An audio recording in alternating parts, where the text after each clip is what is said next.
में अमेरिका के राष्ट्रपति जो बने थे, मतलब पार्टी पहले दूसरी थी, तो नए पार्टी के राष्ट्रपति बने जिनका नाम था रूज़वेल्ट वहाँ के राष्ट्रपति बने। और उन्होंने ये मतलब ये कह करके वोट मांगा था या चुनाव लड़ा था कि हम कुछ ना कुछ आर्थिक गतिविधि में चेंज करेंगे, जो मूल रूप से चेंजेस हैं उसको करेंगे ताकि आर्थिक महामंदी को हम कम कर सकें या समाप्त कर सकें। तो जनता, अमेरिका की जनता ने रूज़वेल्ट साहब को जिताया। रूज़वेल्ट वहाँ के राष्ट्रपति बने और उन्होंने एक नई पॉलिसी लेकर के आई जिसको हम बोलते हैं new deal policy. New deal ये उपाय के तौर पे उन्होंने लेकर के आया। और केन्स ने भी कहीं ना कहीं ये सलाह भी दिया था, उसको हम आगे देखेंगे केन्स ने सुझाव क्या दिया था। न्यू डील में इन्होंने क्या कहा था कि balance, there should be balance in agriculture and industry, यानी औद्योगिक उत्पादन और कृषि उत्पादन के बीच में संतुलन होना चाहिए। संतुलन कैसे हो सकता है? इंडस्ट्री डिमांड करेगी कच्चे माल की आपूर्ति कृषि से होगी।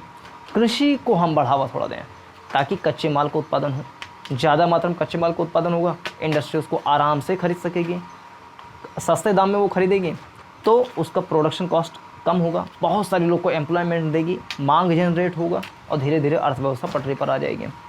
तो ये पहले उन्होंने कहा कि there should be balance in between agriculture and industry, यानी प्राथमिक और द्वितीयक क्षेत्र के बीच में सामंजस्य होना चाहिए।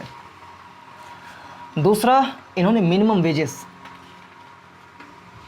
मतलब न्यूनतम जो मूल्य होता है, न्यूनतम मजदूरी होता है, उसको निश्चित किया।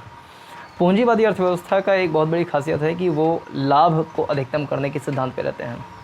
उनकी कम से कम लागत लगे और ज़्यादा से ज़्यादा लाभ हो, इसके लिए अगर उनको पूंजी के रूप में या कहें कि श्रम के रूप में अगर श्रमिक को लगाना है, लेबर को लगाना है और लेबर से ज़्यादा उनको मुनाफा हो रहा है तो वो लेबर को लगाएंगे।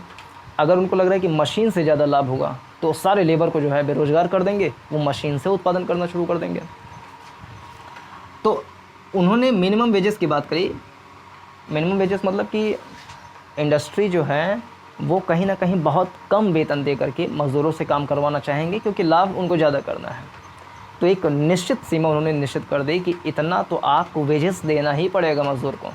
तो मिनिमम वेजेस ये कहीं ना कहीं जो मिश्रित अर्थव्यवस्था या समाजवादी अर्थव्यवस्था है वहाँ पर चलता है। भारत में भी मिनिमम वेजेस की बात चलती है, जो असंगठित क्षेत्र है वहाँ पर। तो मिनिमम वेजेस लेकर के आए और मैक्सिमम वर्किंग आवर्स। फिर से वही बात, कैपिटलिस्टिक इकॉनमी वो चाहेंगे कि हम ज़्यादा से ज़्यादा श्रम करवा करके उत्पादन को ज़्यादा कर सकें ताकि उनका लाभ ज़्यादा हो सके। तो उन्होंने कहा रूज़वेल्ट साहब ने कि मैक्सिमम आवर निश्चित होगा, 8 घंटे, 10 घंटे, 6 घंटे, जो भी अलग अलग कामों के लिए निश्चित हो सकता है। निश्चित किया कि अधिकतम इतने ही घंटे तक काम करना पड़ेगा, इसके ऊपर नहीं। देखिए, ज़्यादा वर्किंग आवर्स होने से क्या होता है कि लेबर के स्वास्थ्य पर नकारात्मक प्रभाव पड़ता है। जब लेबर धीरे धीरे कमज़ोर होता चला जाएगा, बेरोज़गार होगा, तो बेरोज़गारी की दर धीरे धीरे बढ़ेगी, लोगों का स्वास्थ्य जो है वो ख़राब होगा, जो उनका खर्चा है वो कहीं ना कहीं हेल्थ के रूप में जाएगा। हेल्थ में ज़्यादा खर्चा होगा तो गरीबी के कुचक्र में फंसते चले जाएंगे, धीरे धीरे वो क्या है कि उनकी स्थिति ख़राब होती चली जाएगी।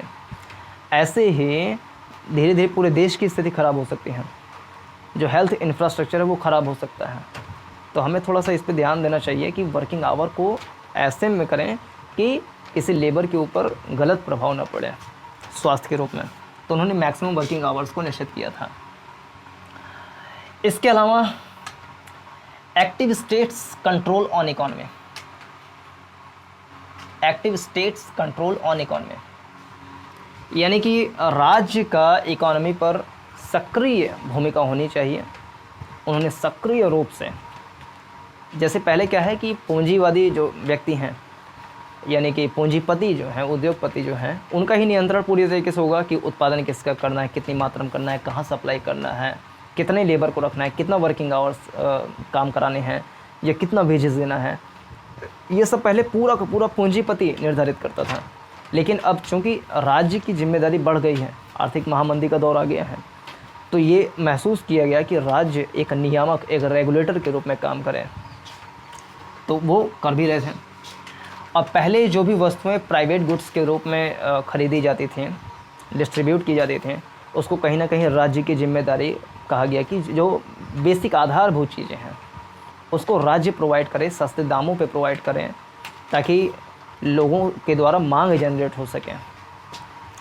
तो पब्लिक गुड्स यानी जो आधारभूत सेवाएं हो सकती हैं, आधारभूत वस्तुएं हो सकती हैं, उसको डिस्ट्रीब्यूट करना शुरू किया, जिसको पब्लिक गुड्स के नाम से जाना गया, यानी कि सामाजिक वस्तुएं हम कह सकते हैं। इसमें क्या होता है, जैसे हेल्थ, ये एक पब्लिक गुड्स है। हेल्थ फैसिलिटी यानी कि स्वास्थ्य सेवा,